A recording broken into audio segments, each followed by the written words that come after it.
Nama saya Yoga. Nama saya Pandu. Nama saya Alif.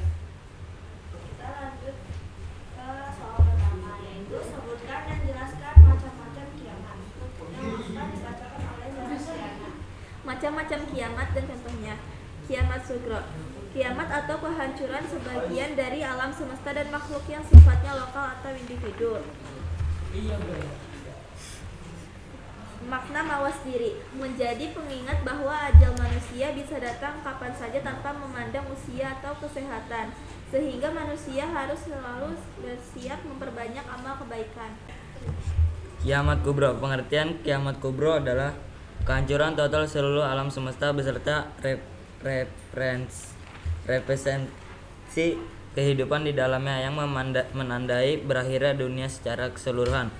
Ciri dan contohnya ditandai dengan hancurnya tata surya, bintang berjatuhan, lautan meluap dan terbakar, bumi diguncangkan sehebat-hebatnya, serta ditiupnya sangkakala pertama oleh malaikat Israfil yang membinasakan seluruh makhluk hidup.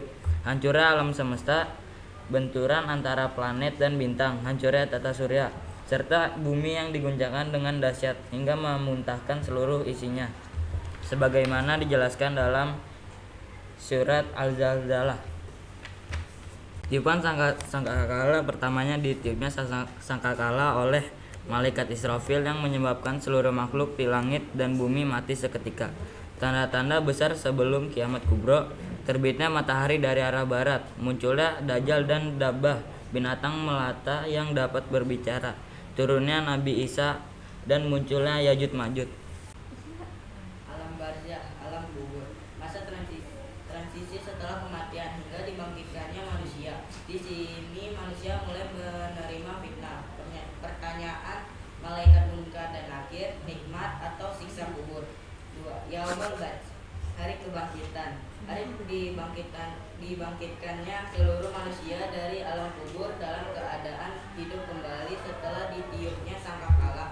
Yang kedua oleh malaikat Israfil. 3. Yaumul masyar, di hari perkumpulan seluruh manusia dari Nabi Adam alaihissalam hingga manusia terakhir dikumpulkan di suatu padang yang sangat luas, datar dan panas, yang disebut padang masyar untuk menunggu pengadilan Allah. Lalu kita lanjut ke soal nomor 6. Jelaskan beberapa nama surga dan neraka berdasarkan titik-tingkatannya. Silakan jawab pertama. 1. Surga Firdaus. Surga tertinggi dan paling utama, diperuntukkan bagi orang-orang yang khusyuk dan dalam sholatnya, menjauhi perbuatan sia-sia dan menjaga kehormatannya. Yang kedua ada surga Adil. Surga yang penuh kekekalan, diperuntukkan bagi orang-orang yang bertakwa, beriman dan banyak beramal saleh. Ketiga, surga Naim. Surga yang penuh dengan kenikmatan, diperuntukkan bagi orang-orang yang beriman dan mengerjakan amal-amal saleh. Surga Ma'awa, tempat tinggal yang aman, diperuntukkan bagi orang-orang yang takut akan keagungan Allah Subhanahu wa Ta'ala dan menahan diri dari hawa nafsu. 5. Surga Darussalam, negeri kedamaian dan keselamatan, diperuntukkan bagi orang-orang yang menaati hukum-hukum Allah yang berbuat kebaikan. Surga Darul Muqamah, tempat kediaman yang kekal, tempat bagi orang-orang yang bersyukur atas karunia dan rahmat Allah Subhanahu wa Ta'ala. Surga Darul Muqamah, tempat kediaman yang kekal, tempat bagi orang-orang yang bersyukur atas karunia dan rahmat Allah Subhanahu wa Ta'ala.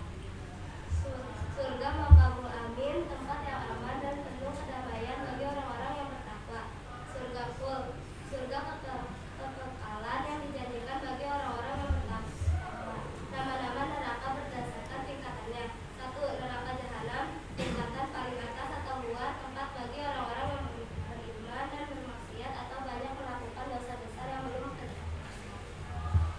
2. Neraka Lazza, neraka dengan gejolak api yang menyala-nyala dan mengelupaskan kulit kepala. Neraka Hama, api yang menghancurkan dan membakar sampai ke hati, diperuntukkan bagi para pemufat, pencela, serta penimbun harta yang dikir. Neraka Sa'ir, api yang menyala-nyala dan membakar, diperuntukkan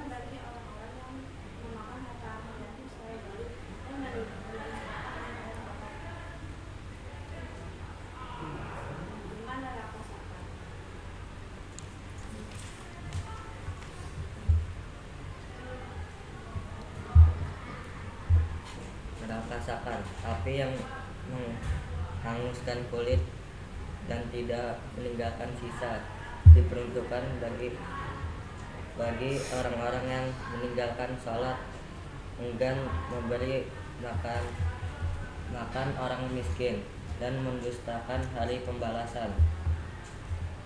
Neraka Jahim, neraka dengan api yang sangat panas dan bergejolak, diperuntukkan bagi orang-orang kafir yang mendustakan ayat-ayat Allah dan melampaui batas. Sekian dari kelompok kami. Wassalamualaikum warahmatullahi wabarakatuh.